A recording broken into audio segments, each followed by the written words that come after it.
Freakonomics Radio is sponsored by Southern New Hampshire University. The best investments are the ones you make in yourself, and no one knows that better than Southern New Hampshire University. With more than 200 online degree programs, no set class times, and low online tuition, Southern New Hampshire University is built to fit your life today and set you up for success tomorrow. Education is an investment. Why not make it a smart one? Apply for free at snhu.edu/Freakonomics. Freakonomics Radio is sponsored by Hotels.com. Hotels.com gives you access to hundreds of thousands of hotels worldwide. And when you join for free, you can save up to 20% instantly with member prices. Plus, every stay earns rewards. So when you book one trip, you're already lowering the cost of the next one. Hotels.com is simple, rewarding, and designed to help you get more out of every stay. Sign up for free and book today. Hotels.com. It's all in the name. Freakonomics Radio is sponsored by Amica. You know what they say, if you want to go fast, go alone. If you want to go far, go together. So go with Amica and get coverage from a mutual insurer that's built for their customers, one that looks after what's important to you together. Auto, home, life, and more, coverage that fits your unique needs. Amica helps you protect what matters most. Visit amica.com and get a quote today.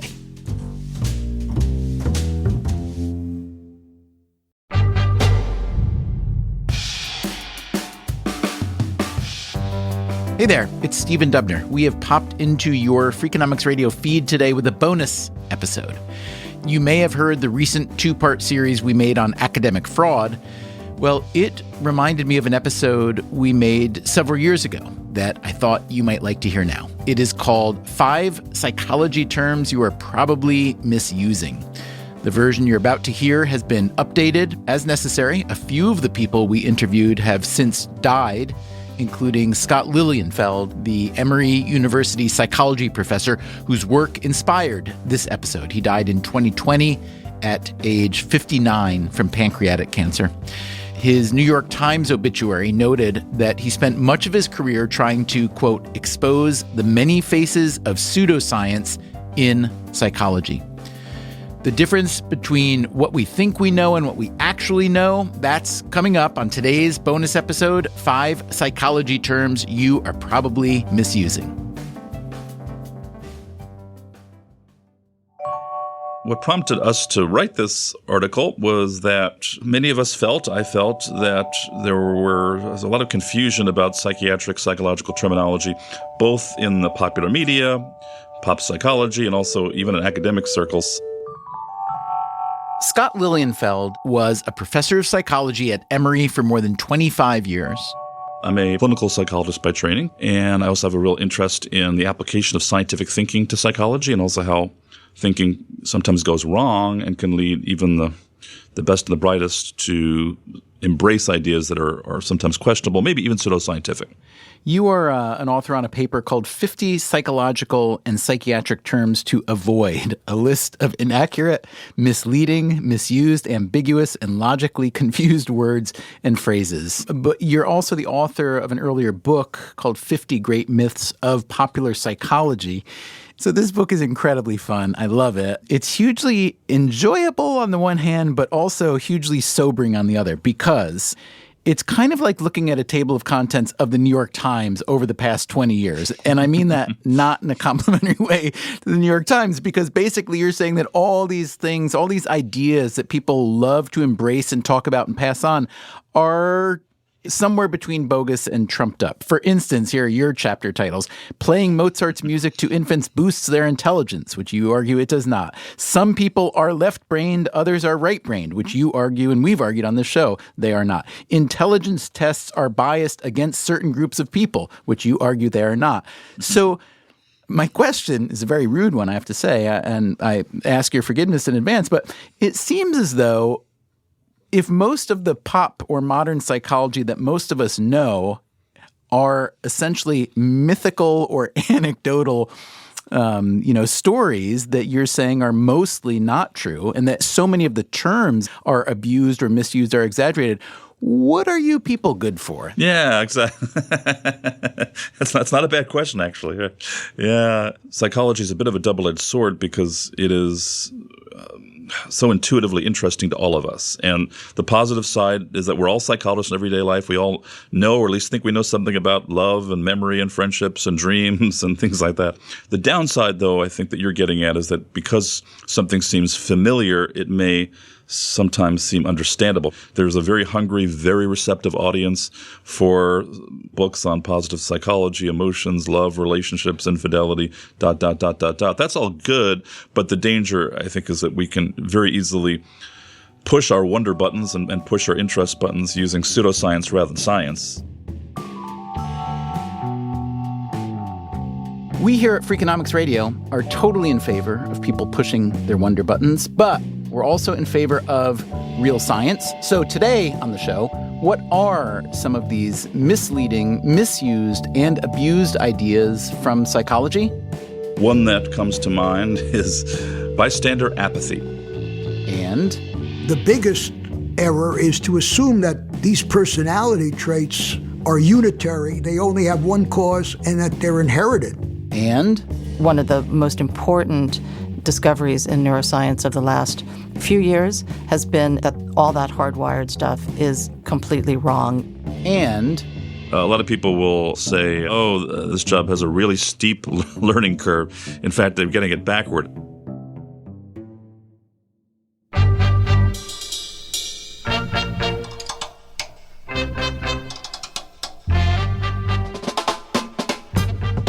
This is Freakonomics Radio, the podcast that explores the hidden side of everything, with your host, Stephen Dubner.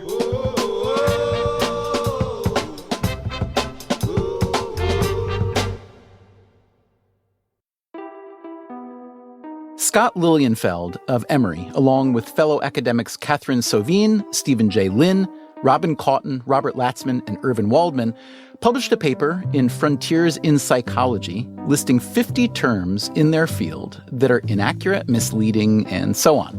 It begins with an epigraph from Confucius. If names be not correct, language is not in accordance with the truth of things. Now, I'm curious, when you write a paper that basically tells your peers and the public, these are all the ways that we're screwing up, does that make you kind of unpopular in the field? Are you thought of as a scold? Yeah, I always remind my colleagues when they give me a hard time about this, I tell them I've probably misused virtually every single one of those terms at some point myself. I'm as guilty of a lot of these misuses as anybody else. So the summary of the article says that the goal is to, quote, promote clear thinking and clear writing among students and teachers of psychological science by curbing terminological misinformation and confusion. And then you give 50 commonly used terms that fall into 5 categories. And I'd love you to walk me through the categories. Yeah, so those are inaccurate or misleading, frequently misused, ambiguous terms, oxymorons, and pleonasms. So category 1, inaccurate or misleading. Describe the problem and maybe give an example. Those are terms that can often lead people into erroneous conclusions. So one that comes to mind is bystander apathy. Can you tell us what it means, what it represents, and then where it came from? Absolutely. So what we're referring to here is a fairly well-demonstrated psychological phenomenon that in emergencies, when people are observing someone being robbed or stabbed or raped, what we sometimes see is a very peculiar and sometimes very tragic phenomenon where people freeze and don't do anything. And back in the 1960s, there was a classic series of studies in this regard that was inspired by a real-life tragedy.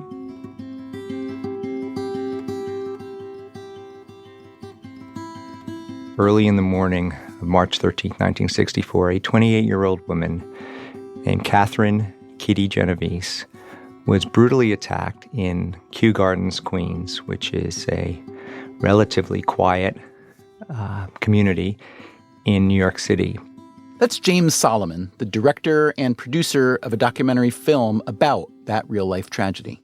2 weeks later, the New York Times published a story that had originated with the New York police commissioner and a conversation with the then metropolitan editor of the New York Times, Abe Rosenthal.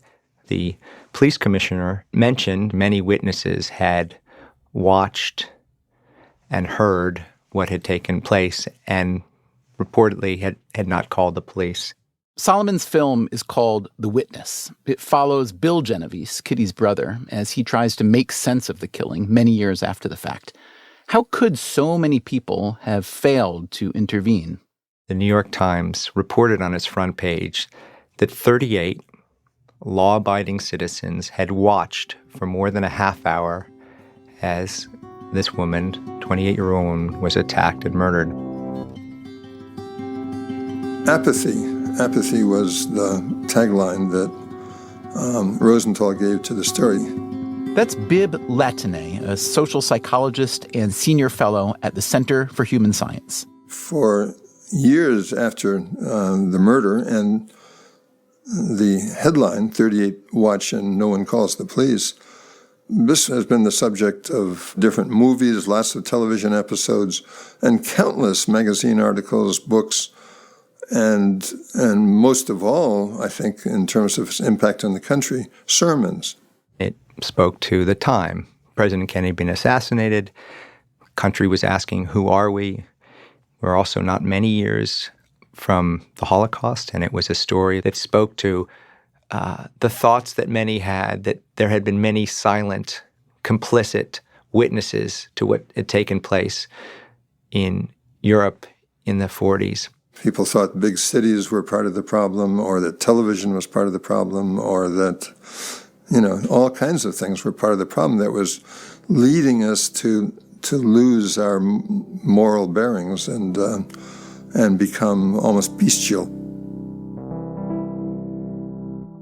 Indeed, how could people just stand by as a woman was brutally attacked over a significant period of time, ultimately ending in her death? True, the attack happened in the dark middle of the night. People were safe inside their homes, asleep, perhaps scared to venture out. Some who heard the victim shouting thought it was a lover's quarrel. But still, was any of that an excuse for such profound apathy, for not a single person calling the police? One of the results of the Kitty Genovese murder and the uproar that came out about it is the adoption of the 9/11 system, which is now all through the U.S. Before the event, it wasn't all that easy to report a crime in process. The Genovese murder reverberated through many realms of life for many years. It came to define New York as a place of apathy, violence. It defined human behavior generally. In 1994, on the murder's 30th anniversary, President Bill Clinton spoke about it during a public safety forum in New York. Well, that story shocked us all 30 years ago, not just because of what happened to that woman, as tragic as it was, but also because of what had happened to her neighbors. It sent a chilling message about what had happened at that time in a society, suggesting that we were, each of us, not simply endangered, but fundamentally alone. Mr. Speaker, 38 neighbors heard her cries, but out of fear or irresponsibility, not one went to her aid. The next morning, she was found dead. That's Congressman Steny Hoyer of Maryland in 1995, referencing the Genovese murder while urging his peers to pull out of a UN arms embargo against Bosnia. Today, Bosnia cries out for help. Kitty Genovese is not in Bosnia, but genocide resides there now. Let us act today to lift the arms embargo to give beleaguered Bosnia a chance.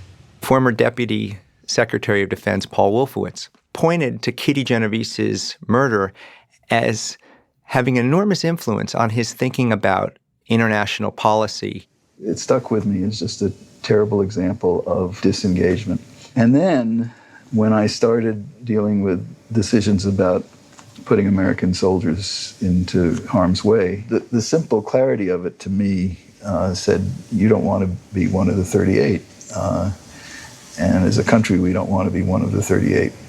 And he said, it's not the cost of action, it's the cost of inaction.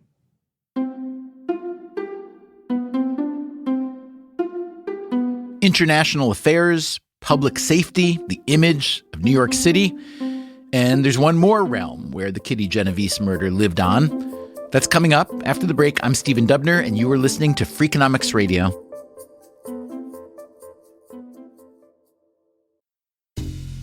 Freakonomics Radio is sponsored by Southern Company. The world and its energy needs are always changing. Southern Company's commitment to meeting this demand stays the same. That's because Southern Company believes energy is more than a utility, it's what powers possibilities. So they are looking ahead and investing $80 billion in infrastructure upgrades and are committed to fueling growth in ways that benefit all customers so that reliable and affordable energy is accessible for generations to come. Go to southerncompany.com to learn more. Southern Company, building the future of energy.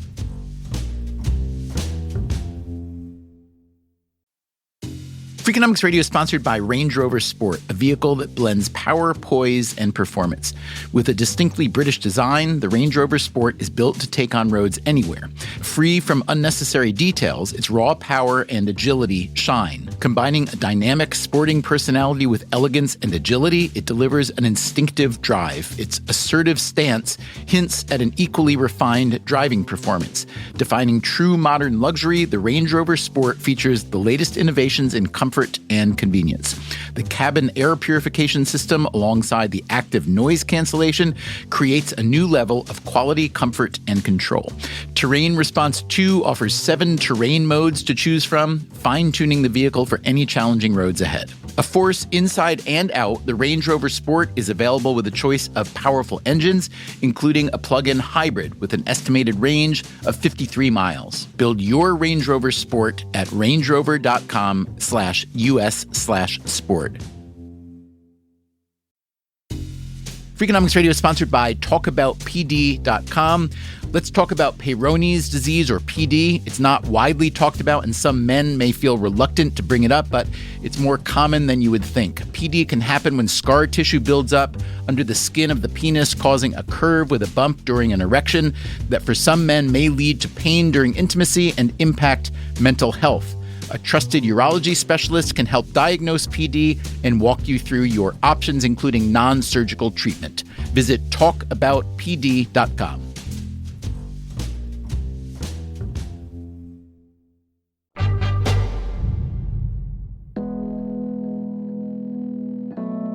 As we heard before the break, Kitty Genovese was murdered in 1964, and the New York Times reported that 38 bystanders watched it happen and didn't take action.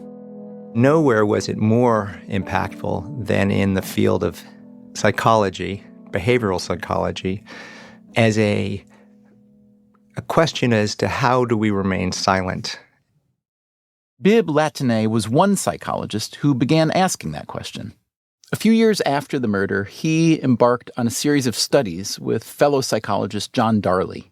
John Darley and I were both newly minted tenure-track professors in New York City. He at New York University, me at Columbia University. They'd met at a cocktail party.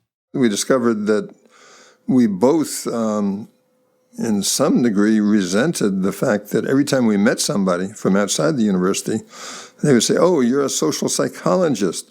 So how do you explain this apathy that people in New York seem to have?" Latané wasn't convinced that apathy was necessarily the operative explanation. One part of the puzzle, there weren't just one or two witnesses, but 38. Darley and I thought, well, maybe that's part of the explanation. Maybe the fact that it was 38 people led them to behave differently than if it had just been one or two. One of the experiments they ran came to be known as the Lady in Distress. Judy Roden, who was then a graduate student at Columbia University, played the role of an experimenter who recruited Columbia students to come up to the mathematics building to fill out some questionnaires. And while they were doing that, she went through a folding curtain into her office next door. Before she went, the students could see that there was a desk with books piled high and a bookcase and a rolling chair. There were 3 experimental conditions, one in which a student was alone, one with a friend, and one with a stranger. Over and over again, they could hear Judy say something about having to get that book down. They could hear the noise of her pulling the rolling office chair up to the desk and trying to climb up on the chair. They heard the crash and the cry as the chair went out from under her feet and she fell on the floor. She didn't actually fall. She jumped down. But it was a pretty effective simulation of somebody possibly having a serious accident in the room next door. So what'd the students do? And was their response influenced by whether they were alone? Whether they were alone or with other people made a major difference in what they did. With Judy being rescued, far more likely if there's only one person hearing her than if there were 2. All things equal, the more people who were present at an emergency, the less likely the likelihood of help.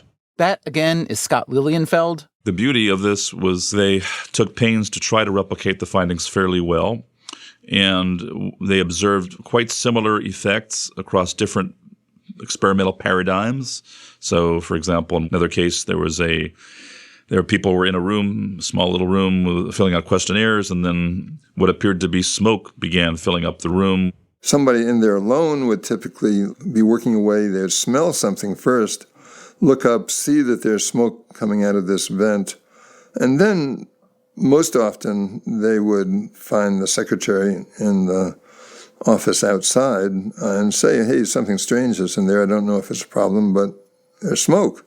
They were much more likely to run out than when other subjects were there. When 2 people were in there, they would each maybe look up at it, appear puzzled, but each seeing the other one not doing anything, presumably felt it wasn't really a fire, or that the appropriate thing is to stiff it out and stay there. The phenomenon was surprising because the smoke got pretty intense after a while, and people were coughing and having to wave the smoke away from their faces with, I think they had a file folder in front of them. They were clearly willing to endure discomfort rather than the embarrassment of overreacting. So the opposite of safety in numbers, if there are a lot of people around, right? And what was the alleged psychological underpinning of that effect? Why would people be less likely to intervene? So according to Darren Latnet, one of them is just pure fear of intervening. Another one is fear of making a fool of oneself and looking stupid. But there are 2 other malignant processes that often get set into motion.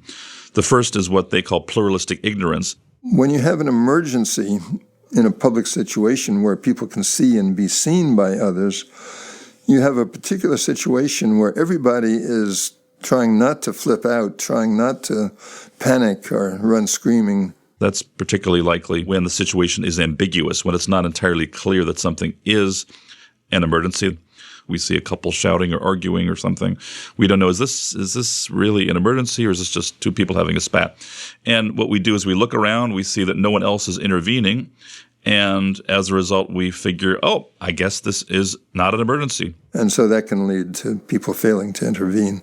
The second process is what they call diffusion of responsibility. When there are multiple people around, we feel less responsibility, less personal guilt for the consequences of doing nothing. We can always tell ourselves later, probably it's a rationalization, but we can tell ourselves later, well, I should have intervened, okay, but 10 other people could have done it as well. Now, this idea came into the psychological canon in the, late 60s, early 70s? Late 60s were the main studies, that's right. And so describe for me briefly just how long it held prominence for, or how long it was considered legitimate, and how strong was the effect? Yes, I would say the effect itself actually is fairly robust. I think what's not robust is the idea that somehow people are apathetic. In most cases, much more likely what's happening is that people feel psychologically frozen.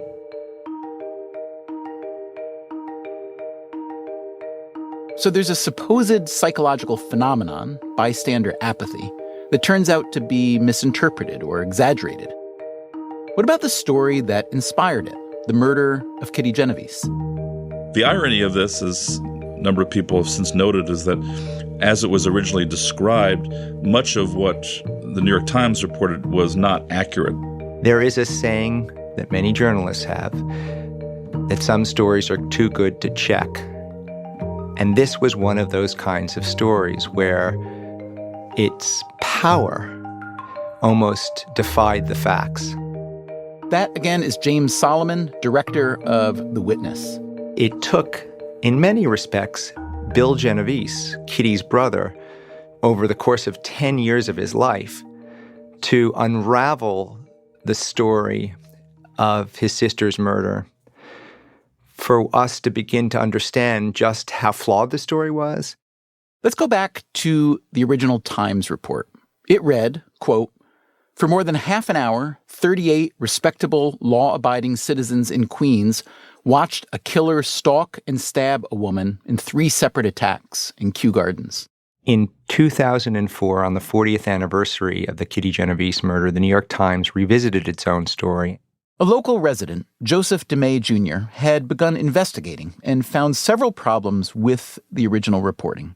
For starters, there weren't 3 attacks. There were 2 attacks, and one attack, yes, that was on the street, but the second attack happened in a small vestibule. The greater majority of neighbors were asleep, and the much greater majority only heard, did not see an attack. Nor was it true that no one did anything. One of Kitty's neighbors yelled out to leave the girl alone. And the attacker, Winston Moseley, ran off. Those who were at the window at this point saw Kitty stagger around the corner and then lost sight of her. The attacker returned only after things had quieted down. By that point, she had made her way inside a vestibule, inside an interior space, where she had collapsed. No one on the street could have seen her at this point. So there were many who heard portions of the attack and few who saw even portions and none who saw it beginning to end. Perhaps the most neglected part of the narrative is what happened next, as Kitty Genovese's brother, Bill, discovered during his years-long investigation. It wasn't until Bill started reading the trial transcript decades later that he came across and came to see, well, there was someone there who rushed to Kitty's aid, and her name was Sophia Farrar. She was Kitty's actual next-door neighbor, and when she received a phone call that Kitty was hurt, she rushed outside without hesitating, down her stairs, down a back alley, still in her nightclothes. It was 3 a.m., having no idea what was out in the rear alley and who and what was inside the vestibule. Sophia had to force her way inside the vestibule because Kitty was now laying inside the doorway and her body up against the door. And she cradled Kitty. She cradled Kitty and reassured Kitty and wasn't sure if Kitty, who was at that point in extraordinary physical duress, realized that she was in a friend's arms. But Kitty did die in the arms of a friend.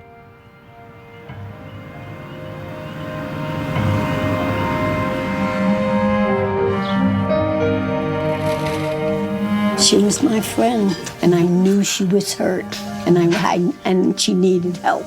That was my reason for flying down those stairs. That is Farrar in the film explaining to Bill Genovese that his sister at least hadn't died alone. And then when I came in, I'll never forget the black.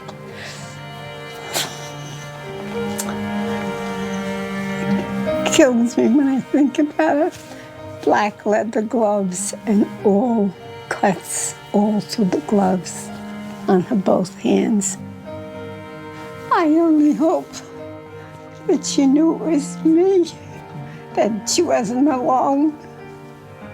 As for Kitty Genovese's other neighbors, It appears that at least one of them did knowingly refrain from helping, but for many others, things were much less clear.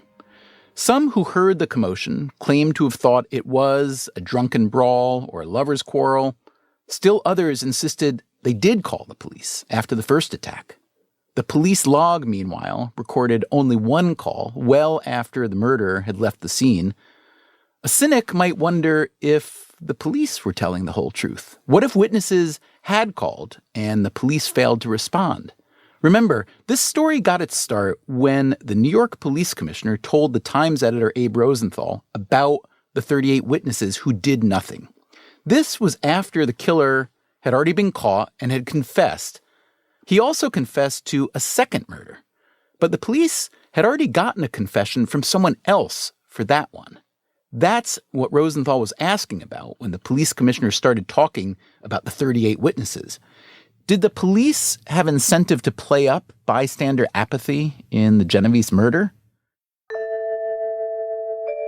Here's how Steve Levitt and I wrote about this scenario in our book, Super Freakonomics.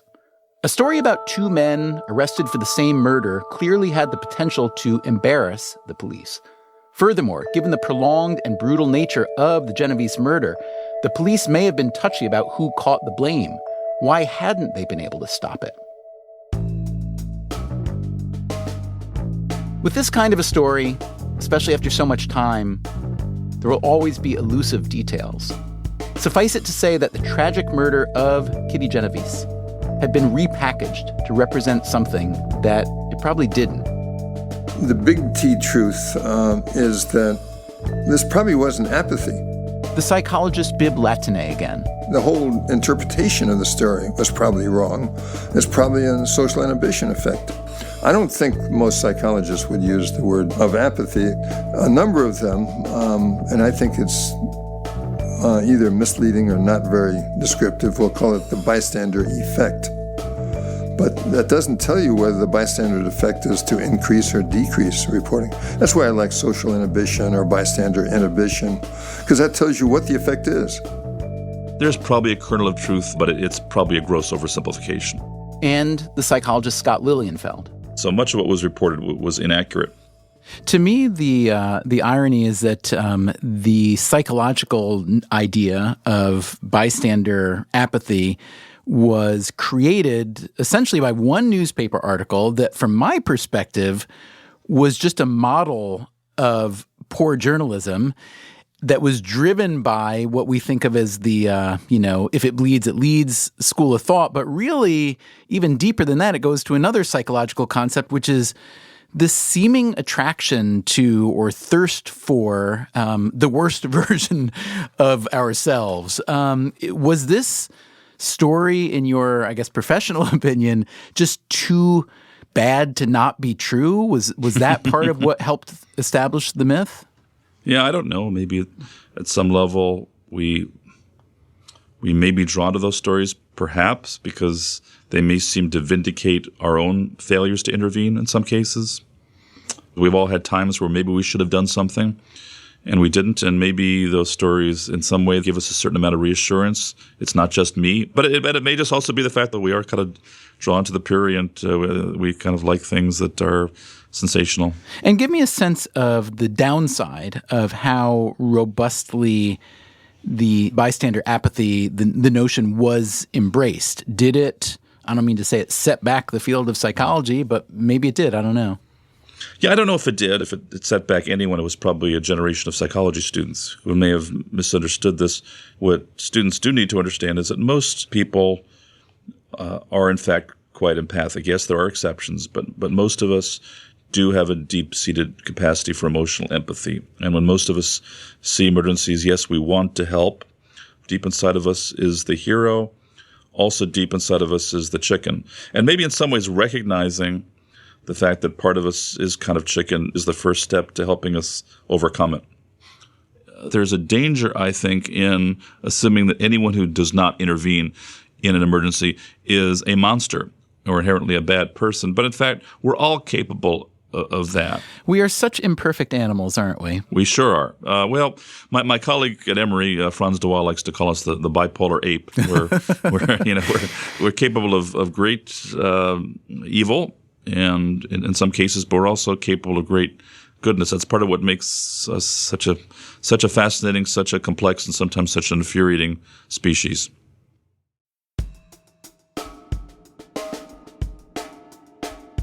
Coming up after the break, more things about our infuriating species that we're absolutely sure are true, except they're not. The brain is more like an Etch-a-Sketch. That's coming up right after this.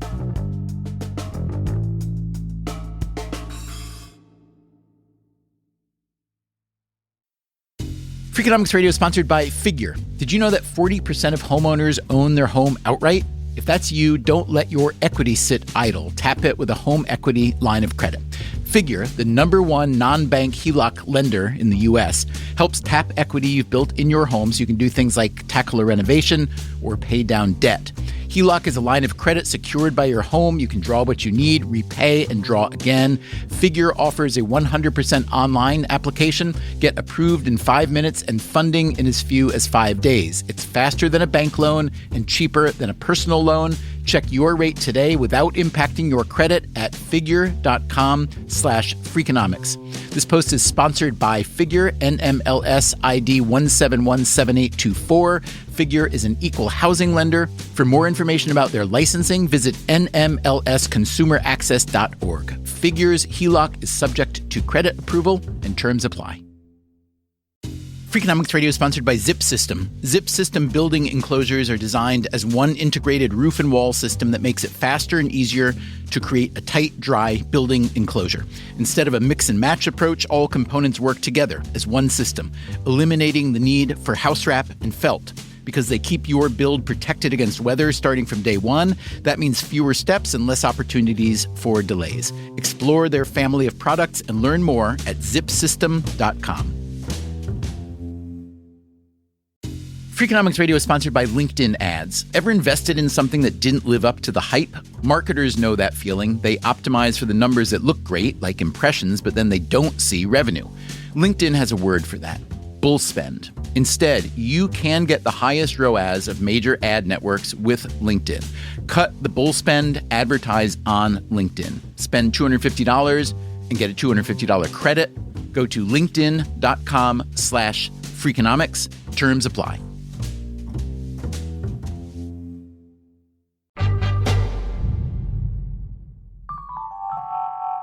Okay, so the stalwart psychological phenomenon you may know as bystander apathy is mostly a faulty interpretation based on the faulty reporting of a 1964 murder.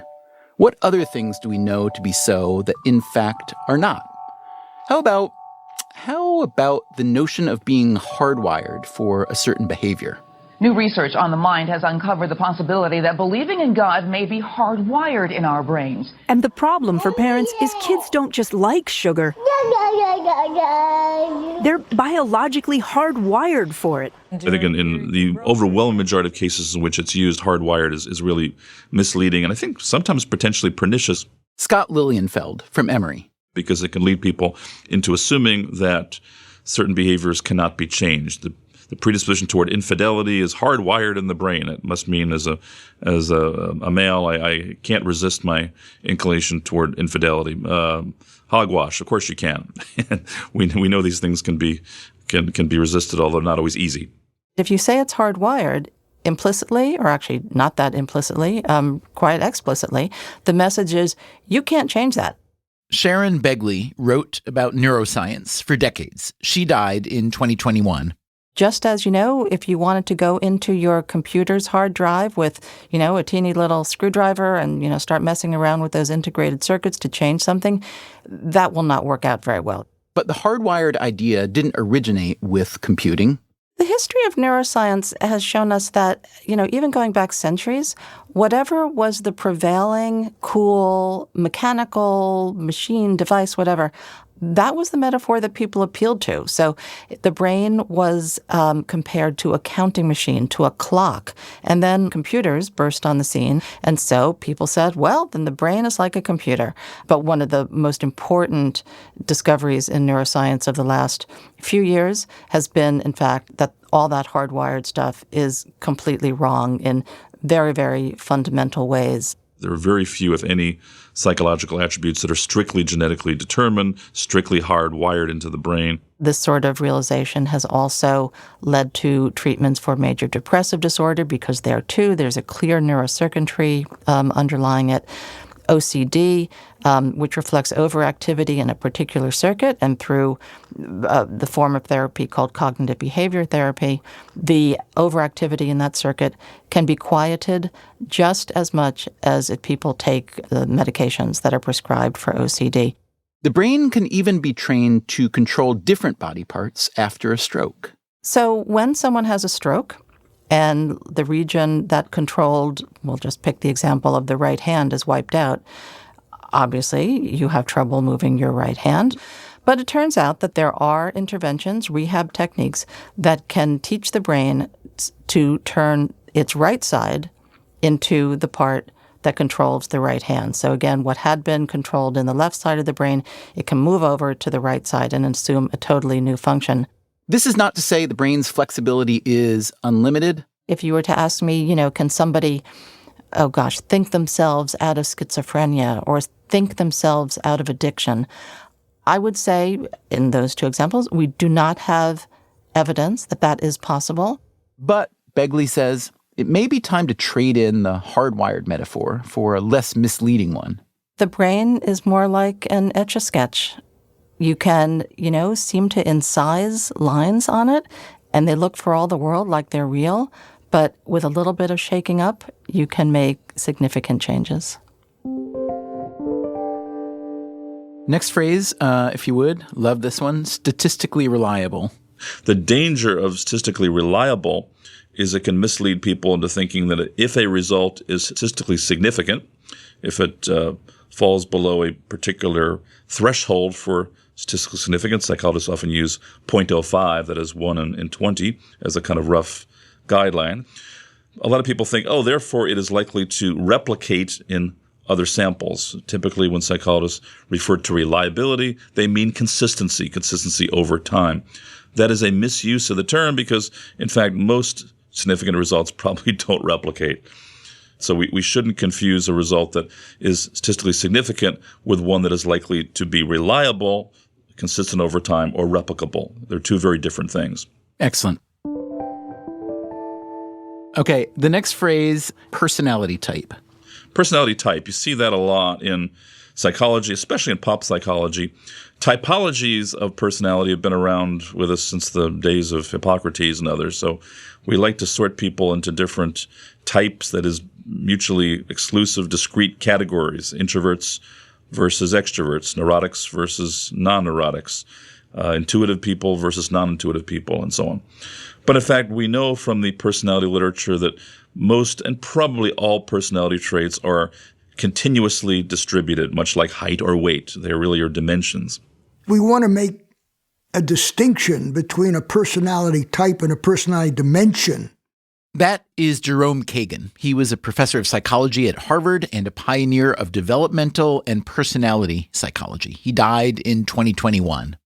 A dimension implies that people range along a certain trait, like how agreeable are you? A type implies a pattern of traits. The major theorist, of course, was Freud, and Freud did posit types. He said there were anal types, there were oral aggressive types, and although those ideas were appealing in the 1920s and 30s, they turned out to not match good scientific inquiry, and so no one uses them anymore. What most psychologists study these days are traits, although traits and types are often confused, which leads to fundamental misunderstandings about personality. The biggest error is to assume that These personality traits, agreeableness, conscientiousness, are unitary. They only have one cause, and that they're inherited. They're not in your genes. And there's no basic set of personality traits. So assuming that certain people fall into types, I think can predispose to a lot of misunderstanding, because it can make us think that certain groups of people are somehow qualitatively different in kind rather than in degree from the rest of us. Yes, introverts and extroverts do differ in important ways, but in fact they grade often imperceptibly into each other. Is this related to the kind of broad concept of hardwired, and that, and if it is there some comfort in the notion that, I can explain better that person's behavior if I can attribute it to something that was, etched already into the code? So I think in some cases, not all, but in some cases, this idea of something being dichotomous, yes or no, present or absent, may be tied in our heads to the idea that somehow it is biologically wired that we're either X or Y. And the last one we'll do right now is steep learning curve. A lot of people will say, I started on a new job where I was having to do something new, and this job has a really steep learning curve. In fact, they're getting it backward. A steep learning curve is easy because a steep learning curve means that you learn a lot something in a hurry, quickly, right? Yeah, not slowly. So when I read that in your paper, I thought, oh my goodness, that's really interesting that we've all got it backwards. But then I quickly rationalized and said, well, I guess what I always assumed was that the steepness was on the axis referring to difficulty somehow, right? Yes, and that if a task is particularly difficult, then that's the steepness and that's the curve I'm on. Right. So really, when we encounter something that's really difficult and we're having a hard time mastering it, we should say we're on a very shallow learning curve. That's right. All right. So I think when people say this task has a steep learning curve, sort of what they mean is, man, I feel like I'm like Sisyphus pushing the rock up the hill. I'm going up a very steep mountain. But in fact, if something has a steep learning curve, that means that it's acquired very quickly.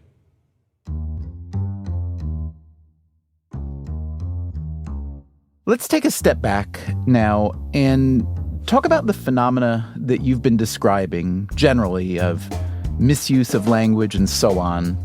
What would you say are the reasons for this poor usage? I mean, even I, as a total amateur, could imagine a few. Maybe, the narrower the language is, the more easily that you can claim as a researcher that your research has legitimate and original value, right? If it's getting to something that others hadn't gotten before. Or maybe you're trying to cover up the fact that you don't really know what you're talking about. Or maybe you're trying to impress peers and journal editors and students. I guess the non-academic saying is if you can't dazzle them with brilliance, baffle them with bullshit, right? I think all of the above, actually. I think some of it's also the fact that a lot of human behavior, a lot of human phenomena are very multiply determined.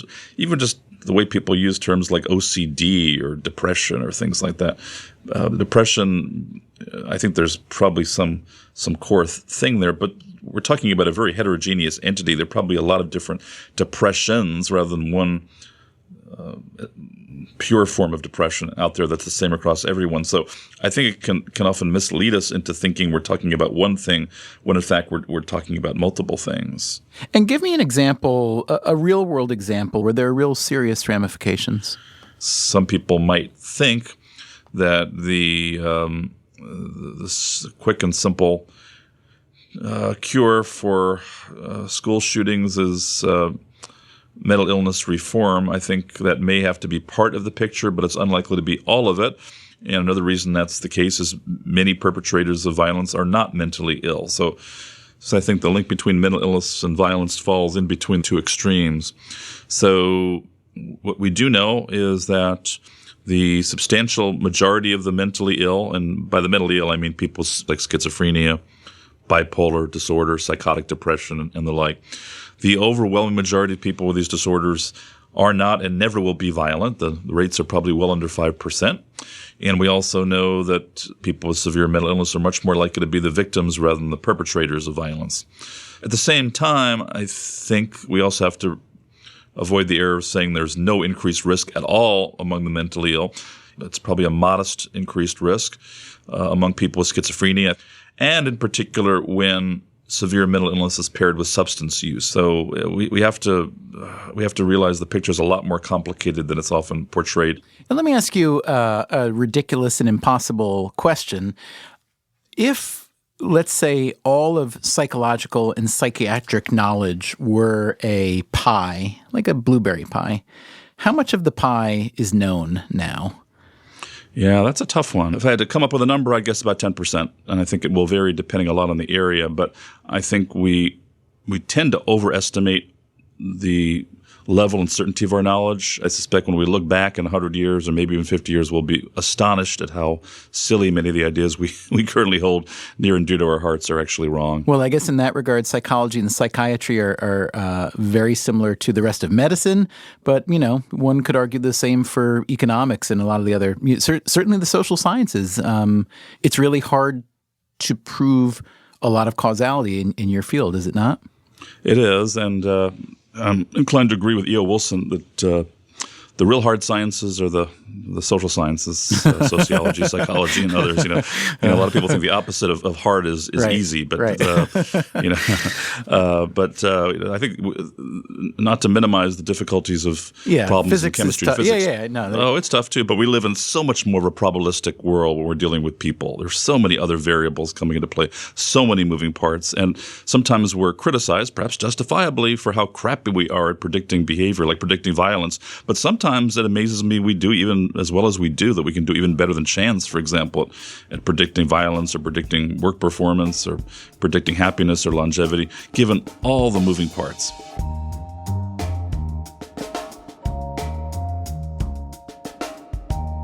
So I even though I teach a course where I call a lot of that stuff into question and try, in many cases, to debunk it, I don't look down on people who have those beliefs because I think they often reflect a kind of thirst for knowledge, which I think is actually kind of healthy. I think we scientists sometimes make that mistake when we're dealing with claims we don't agree with, like creationism. We sometimes are inclined to think, gee, these people are so silly or so stupid.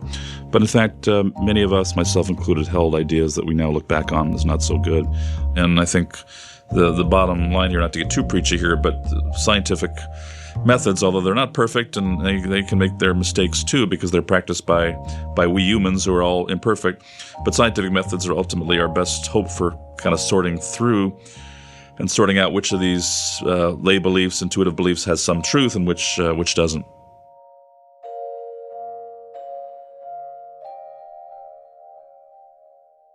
So there you go. A dose of humility along with a plea for good science.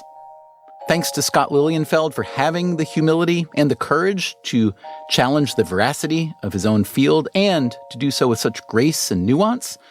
And going back to the Kitty Genovese story, there's one further detail I thought you might find interesting. Her killer, remember, was named Winston Moseley. You'll also remember he wasn't caught at the scene. That's what led to the bystander apathy story. So how was he caught? It happened several days after the Genovese murder. Here again is James Solomon, director of The Witness. Moseley was in another part of Queens in the middle of day and was stealing the TV from an individual's apartment. And as he went back inside, a neighbor noticed Moseley and knew that the neighbor hadn't given anyone permission to sort of remove things from their house. So he confronted Moseley, and the neighbor chased Moseley and pinned Moseley until the police came. So the ultimate act of sort of a good Samaritan, and the irony is the sort of story that we only associate with bad Samaritans, had a good Samaritan who led to the apprehension of Moseley. The moral of the story, I guess, is to always be careful of what you think you know. Thanks for listening to this bonus episode. We will be back soon in our regular time slot with a new episode of Freakonomics Radio. Until then, take care of yourself. And if you can, someone else too.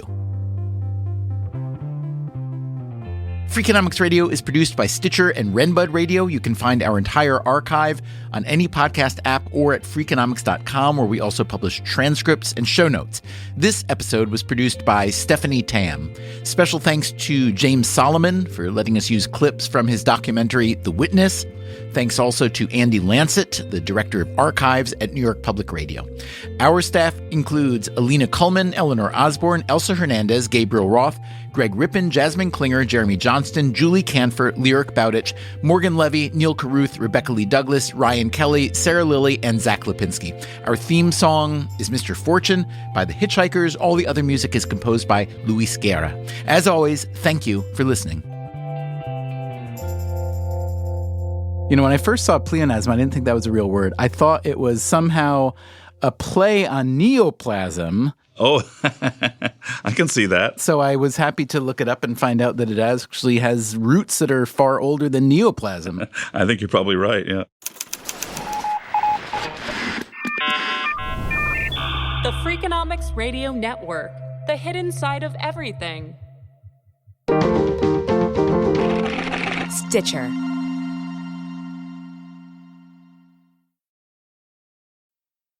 Freakonomics Radio is sponsored by Ozempic. Innovation happens through rethinking what's possible, and when it comes to GLP-1s, Ozempic pill does just that. Learn more about Ozempic semaglutide tablets, 4 and 9 milligrams, by calling 1-833-OZEMPIC or visit Ozempic.com to view the medication guide and ask your doctor what's possible with FDA-approved Ozempic pill. Hey everybody, it's Rob Lowe here. If you haven't heard, I have a podcast that's called Literally with Rob Lowe. And basically it's conversations I've had that really make you feel like you're pulling up a chair at an intimate dinner between myself and people that I admire, like Aaron Sorkin or Tiffany Haddish, Demi Moore, Chris Pratt, Michael J. Fox. There are new episodes out every Thursday, so subscribe, please, and listen wherever you get your podcasts. Welcome back to Should I See a Doctor? Contestant, you're camping when a rash appears on your leg. Do you A, ignore it, B, frantically search the internet, or C, use telehealth through Walmart? Telehealth through Walmart? Who knew? Oh, I'm going to say C, Walmart. Correct. Walmart can connect you with 24/7 virtual medical care. You genius, you. Well, I can fold a fitted sheet. Walmart. Who knew? Telehealth services offered by third-party providers. Restrictions and fees may apply.